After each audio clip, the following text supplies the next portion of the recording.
ഓം നമോ നാരായണായ. ശ്രീമന്നാരായണീയം ദശകം 9 ശ്ലോകം 9. നമ്മൾ പറഞ്ഞു നിർത്തിയത് ബ്രഹ്മാവിൻ്റെ കഠിനമായിട്ടുള്ള തപസ്സും ഭക്തിയും കണ്ട് ഭഗവാൻ പ്രത്യക്ഷപ്പെട്ടു. എവിടെ? ബ്രഹ്മാവിൻ്റെ തന്നെ ഹൃദയത്തിൽ. പക്ഷേ ബ്രഹ്മാവിനത് വ്യക്തമായിട്ട് കാണാൻ സാധിച്ചു. അനന്തശയന രൂപത്തിലുള്ള ഭഗവാനെ ബ്രഹ്മാവ് നന്നായിട്ട് വർണ്ണിച്ചു, സ്തുതിച്ചു. തനിക്ക് സൃഷ്ടി ചെയ്യാനുള്ള ബുദ്ധി സാമർഥ്യം, താൻ ചെയ്യുന്ന സൃഷ്ടി യാതൊരു കുറവുമില്ലാതെ ഏറ്റവും നല്ലതാവണം.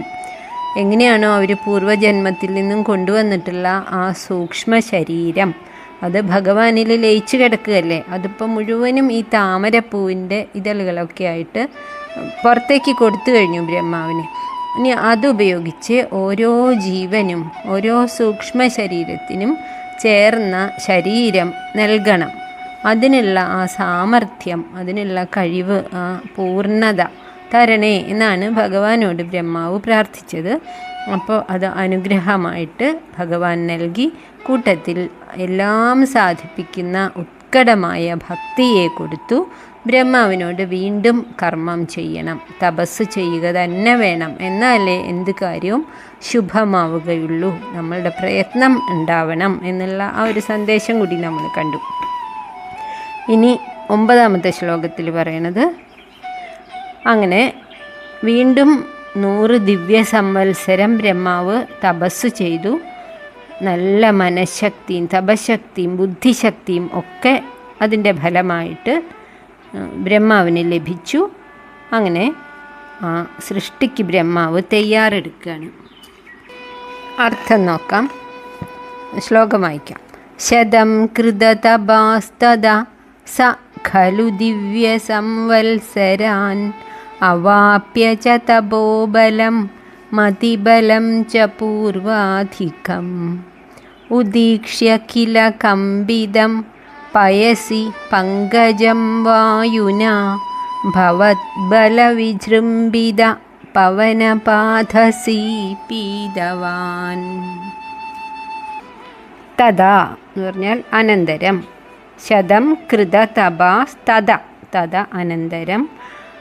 കൃതതപ ബ്രഹ്മാവ് തപസ് ചെയ്തു. ശതം ദിവ്യ സംവത്സരാൻ, എത്ര കാലം ചെയ്തു?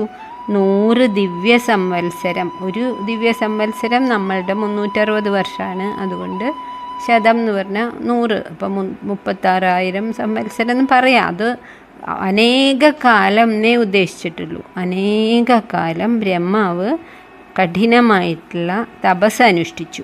ഭഗവാനെ മനസ്സിൽ പ്രതിഷ്ഠിച്ചുകൊണ്ട് നന്നായിട്ട് ഏകാഗ്രമാക്കി. ഞാനും ഭഗവാനും വേറെയല്ല, ഒന്നാണ് എന്നുള്ള ആ ഉറപ്പ് മനസ്സിൽ തെളിഞ്ഞു. അപ്പോൾ ഭഗവാന്റെ ശക്തിയൊക്കെ ബ്രഹ്മാവിനും ലഭിക്കുന്നത് പോലെ ഉള്ള ആ ശക്തി നേടിക്കഴിഞ്ഞു. തദ സ ഖലു ശതം ദിവ്യ സംവത്സരാൻ കൃതതപ, 100 ദിവ്യ സംവത്സരം തപസ് അനുഷ്ഠിച്ചു ആ സ എന്ന് പറഞ്ഞാൽ ആ ബ്രഹ്മാവ്.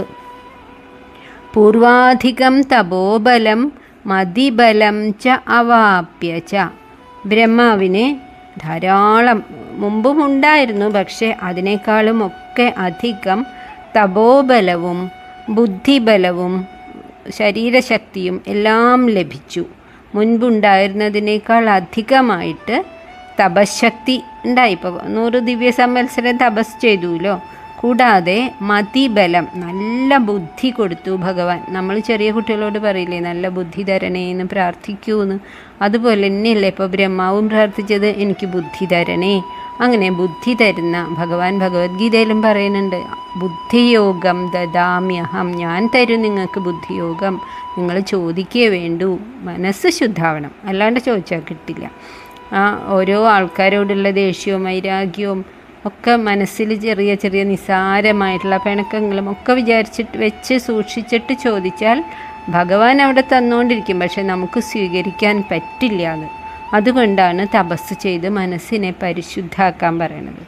അങ്ങനെ പരിശുദ്ധമായിട്ടുള്ള ബ്രഹ്മാവിൻ്റെ തപസ് മനസ്സിലേക്ക്, ഹൃദയത്തിലേക്ക് പൂർവാധികം തപോബലം, വളരെ അധികം തപശക്തി കൊണ്ട് നേടാൻ പറ്റാത്തതായിട്ട് ഒന്നുമില്ല, അത്രയേറെ തപശക്തി ലഭിച്ചു.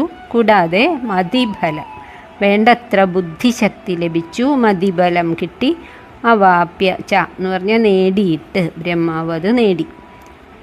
ഉദീക്ഷ്യ കില കമ്പിതം, എന്നിട്ട് എന്താണ് കണ്ടത്? ഉദീക്ഷ്യ എന്ന് പറഞ്ഞാൽ കണ്ടു, ഈക്ഷണം എന്നൊക്കെ പറഞ്ഞാൽ നോട്ടം, കാണലാണ്. അങ്ങനെ കണ്ടു.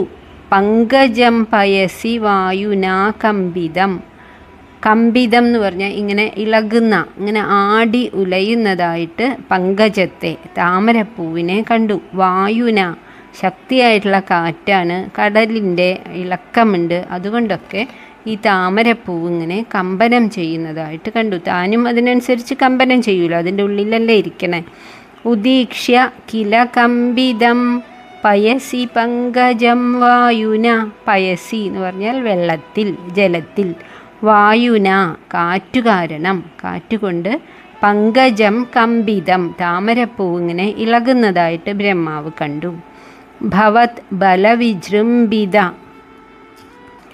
ഭഗവാനാകുന്ന ബലത്താൽ വിജൃംഭിത വീര്യനായിട്ട്, വർദ്ധിച്ച വീര്യത്തോടു കൂടിയവനായിട്ട്, ഭഗവാൻ എൻ്റെ ഉള്ളിലുണ്ട്, എനിക്ക് ശക്തി തന്നുകൊണ്ടിരിക്കുന്നുണ്ട് എന്നുള്ളത് പൂർണ്ണ ബോധ്യമായി. അങ്ങനെ ഭവത് ബലം, ഭഗവാനാകുന്ന ബലം കൊണ്ട് വർദ്ധിത വീര്യനായിട്ട്, ശക്തിയും ബുദ്ധിയും എല്ലാം ഭക്തിയും ഒക്കെ കൂടിയിട്ട്, പവനപാധസി പീതവാൻ, അവിടെ വെള്ളത്തെയും, പവനൻ എന്ന് പറഞ്ഞാൽ വായു, പാധസം എന്ന് പറഞ്ഞാൽ വെള്ളം, വെള്ളത്തെയും വായുവിനെയും ബ്രഹ്മാവ് കുടിച്ചു എന്നാണ്. അവിടെയുള്ള മുഴുവനും വെള്ളവും വായുവൊക്കെ കുടിച്ചു വറ്റിച്ചു എന്നല്ല, കഠിനമായിട്ടുള്ള തപസ് ചെയ്ത് തപസ് അവസാനിപ്പിക്കുമ്പോൾ കുറച്ച് കുടിക്കുന്നത് പോലെ.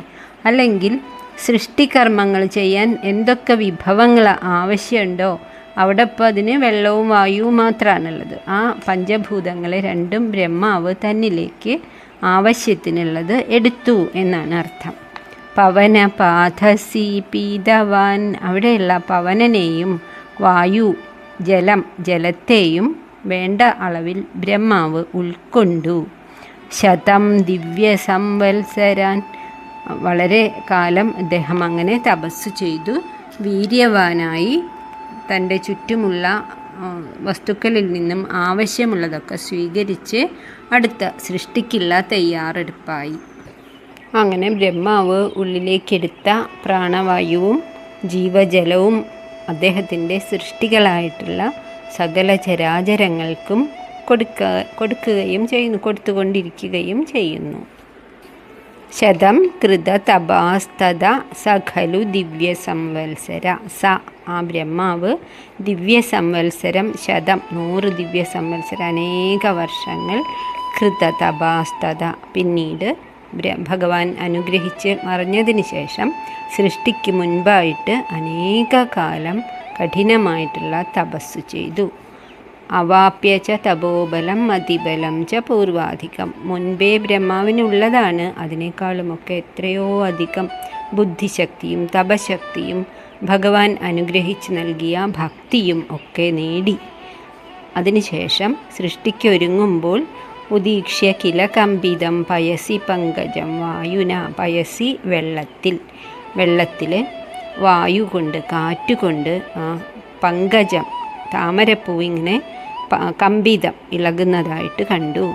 ഭവത് ബലവിജൃംഭിത, അങ്ങ് എൻ്റെ കൂടെ ഉണ്ടല്ലോ എന്നുള്ള ആ ബലത്താൽ വിജൃംഭിതനായി, വർദ്ധിച്ച വീര്യത്തോടുകൂടി സകല കഴിവുകളും വർദ്ധിച്ചവനായിട്ടുള്ള ആ ബ്രഹ്മാവ് പവനപാധസി പീതവാൻ, വായുവിനെയും ജലത്തെയും ഉൾക്കൊണ്ടു. ഇനി പിന്നീടുള്ള തൻ്റെ സൃഷ്ടിക്ക് ഉപയുക്തം ആക്കാനുള്ള അസംസ്കൃത വസ്തുക്കൾ എന്ന് വേണമെങ്കിൽ പറയാം. ഈ കുറേ വായുവിനെയും കാരണജലത്തെയും ബ്രഹ്മാവ് പാനം ചെയ്തു. ശ്ലോകം ഒന്നുകൂടി നോക്കാം. ശതം കൃത തപാസ്തദ സ ഖലു ദിവ്യ സംവത്സര അവാപ്യ ച തപോബലം മതിബലം ച പൂർവാധികം ഉദീക്ഷ്യ കില കമ്പിതം പയസി പങ്കജം വായുന ഭവത് ബലവിജൃംഭിത പവനപാധസി പീതവാൻ. അടുത്ത ശ്ലോകം കൂടിയാണ് ഈ ദശകത്തിലുള്ളത്. അത് നമുക്ക് നാളെ നോക്കാം. ഓം തത്സത്. സർവം കൃഷ്ണാർപ്പണമസ്തു.